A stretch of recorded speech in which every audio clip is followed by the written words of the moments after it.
एक बार भोलेनाथ जी कहीं से जा रहे थे तो उन्होंने एक स्थान को, खाली जगह थी, उसको प्रणाम किया। तो पार्वती जी को लगा कि ये तो खाली जगह, आप प्रणाम क्यों कर रहे हो? तो भोलेनाथ जी ने कहा कि मैं प्रणाम इसलिए कर रहा हूँ, ये 1000 साल पहले भगवान की कथा हुई थी, इसलिए ये भूमि धन्य, मैं प्रणाम कर रहा हूँ। पार्वती जी ने कहा अच्छा। फिर थोड़े और आगे बढ़े, फिर एक खाली जगह थी, भोलेनाथ जी ने फिर प्रणाम किया। तो माता पार्वती ने पूछा अच्छा यहाँ भी 1000 साल पहले कथा हुई थी? बोले नहीं, यहाँ कथा हुई नहीं थी, यहाँ 1000 साल बाद कथा होने वाली है, इसलिए इस भूमि को प्रणाम कर। यानी होना कहाँ है ये हजारों वर्ष पहले तय हो चुका है, दिखता हमें बाद में कि संसारी है ना, थोड़ी पता होता है कि आगे क्या होने वाला है।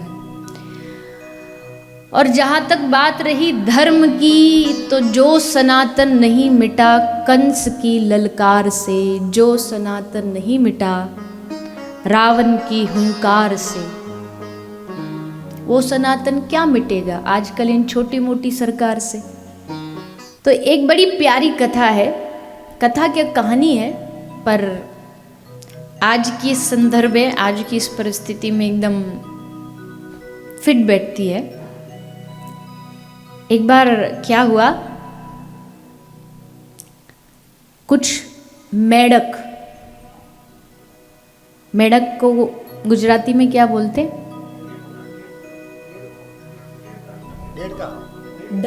डेढ़को। अच्छा, तो डेढ़को का एक ग्रुप कहीं पहाड़ पे चढ़ रहा था। देखो ये पूरी कथा आपको पता है, मैंने यहाँ इस एरिया में बहुत कथाएं भगवत गान गाए हैं।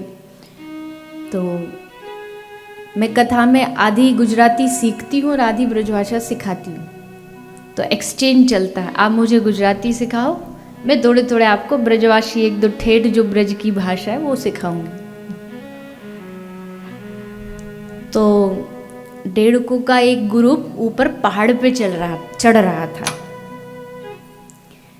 तो गुरुजी ये मेरी पसंदीदा कथाओं में से एक है और इससे मैंने बहुत कुछ सीखा है। तो जब वो सारे के सारे ऊपर चढ़ रहे थे, तो चढ़ते चढ़ते उसमें से कोई नीचे लुढ़क जाता, कोई जरा सा चढ़ता फिर फिसल जाता, क्योंकि बहुत स्लिपरी था। उस पूरे ग्रुप में एक डेढ़को ऐसा था, वो चढ़ा जा रहा था ऊपर ऊपर ऊपर ऊपर, चढ़ता जा रहा है। तो जो नीचे वाले उसके जो फ्रेंड्स खड़े हैं, वो उसको उछल उछल के चिल्ला चिल्ला के कह रहे मत चढ़, तू गिर जाएगा, तेरे हाथ पांव टूट जाएंगे, वापस आ जा, उतर जा। वो चिल्ला रहे हैं उछल उछल के, वो चढ़ता गया। और एक समय आया जब वो पहाड़ की एकदम जो लास्ट पीक पॉइंट था वहां चढ़ेंगे।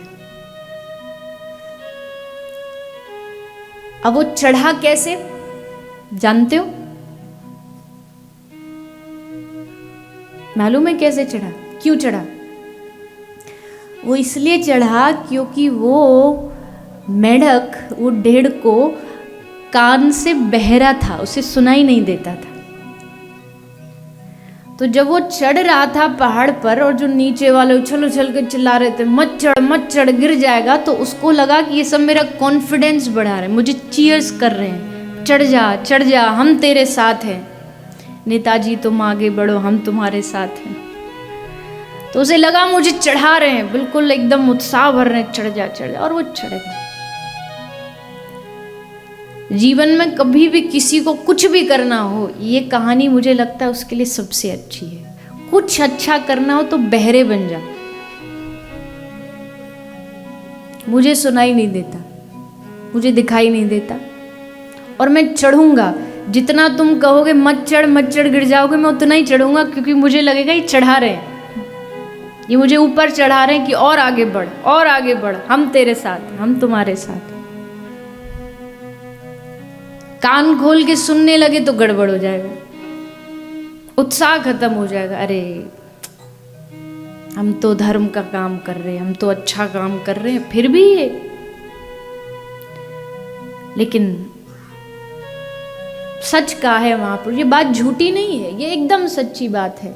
कोई तुम पर पत्थर फेंके, इकट्ठा करता जाओ और उसका ब्रिज बना करके उससे आगे बढ़ते जाओ। और ये मैं केवल ऐसे ही, मुझे पता है आजकल होता है, बड़ी कहानियाँ लोग जोश भरने के लिए बोल देते हैं, मैं सिर्फ कहने के लिए नहीं कह रही, मैंने जीवन में इसको बहुत अपनाया है और मुझे उससे बड़े परमानंद की प्राप्ति हुई, बड़ा परमानंद। केवल कहने वाली बात नहीं है, केवल जोश भरने वाली बात नहीं, मैंने खुद अपनाया है, अनुभव किया है, मेरा एक्सपीरियंस है, इसलिए मैंने इसको आप तक पहुंचाया।